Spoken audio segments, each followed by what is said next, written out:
বন্যা পরিস্থিতিতে দেখেন কি এক ভয়াবহ অবস্থা। এটা হচ্ছে একটা সড়ক, এটা আমাদের হচ্ছে এক গ্রাম থেকে আরেক গ্রামে যাওয়ার একটা সড়ক।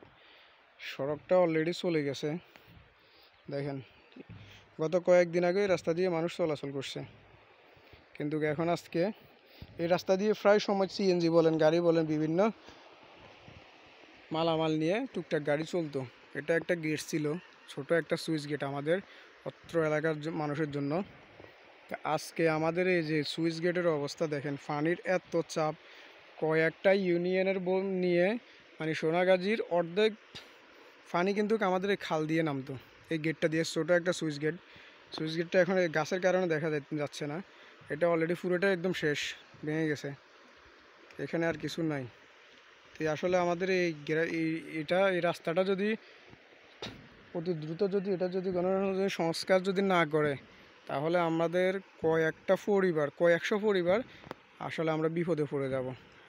একটু যদি পানির চাপ বাড়ে তখন আরও ভয়াবহ অবস্থা হবে। দেখেন আপনারা, একটা সড়ক চলে গেছে, এটা কিন্তু পুরোটা একটা সড়ক ছিল, কিন্তু এখন ভেঙে একদম পুরা তছনছ হয়ে গেছে, গাছ পড়ে আছে।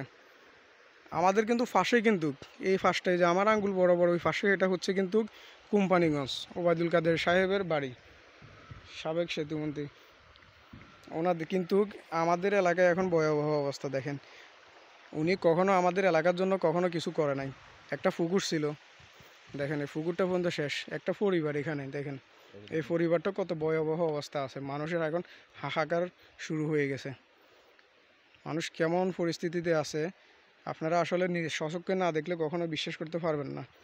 আমি গত পরশুদিন ঢাকা থেকে আসি, আসলে এলাকার এই মানে অবস্থা দেখি আসলে আমাদের এলাকায় পানি উঠছে কম, আমাদের বাড়িতে এরকমভাবে পানি উঠে না। অন্যান্য ইউনিয়নের যে পরিমাণ পানিটা উঠছে, কিন্তু এখন আমাদের মানে পানি উঠাচ্ছে আমাদের আরও বেশি ক্ষয়ক্ষতি হয়ে গেছে। অন্যান্য এলাকায় পানি উঠলেও যতটুকু ক্ষয়ক্ষতি হয় না, তার চেয়ে দ্বিগুণ হয়ে গেছে এখন আমাদের এলাকায়। আমি ঠিকানাটা দিয়ে দিতেছি, এটা হচ্ছে সোনাগাজী 1 নং চর মজলিশপুর ইউনিয়ন 8 নং ওয়ার্ড, ইউসুফ বুনিয়াবাড়ির পাশে এবং কি হচ্ছে কাঁটাখিলা, এই দুইটার মাঝে হচ্ছে এই সুইচ গেটটা ছিল, ছোট এই গেটটা। এটা এখন শেষ, পানিতে একদম তলিয়ে গেছে, রাস্তাও পুরো শেষ। এটা অতি দ্রুত সংস্কারের কাজ করা দরকার, অতি দ্রুত।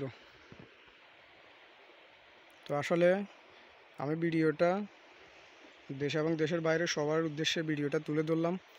আপনারা আপনাদের মন্তব্য জানাবেন, আর ভিডিওটা অবশ্যই বেশি বেশি করে সবাই শেয়ার করে দিবেন, লাইক এবং কমেন্ট করে দিবেন।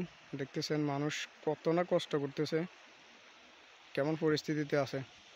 যে কোনো মুহূর্তে বাড়িটা চলে যাওয়ার সম্ভাবনা আছে, এতটুকু পর্যন্ত চলে আসছে। ওই পাশে বড় গাঙে একদম বিল্ডিং করতে সব চলে গেছে। তো আপনারা ভিডিওটা বেশি বেশি করে শেয়ার করে দিবেন, যেন সারা দুনিয়ার মানুষ দেখতে পারে আসলে ফেনী বন্যায় মানুষের কতটুকু ক্ষয়ক্ষতি হয়েছে, মানুষ কতটুকু বিপদগ্রস্ত আছে।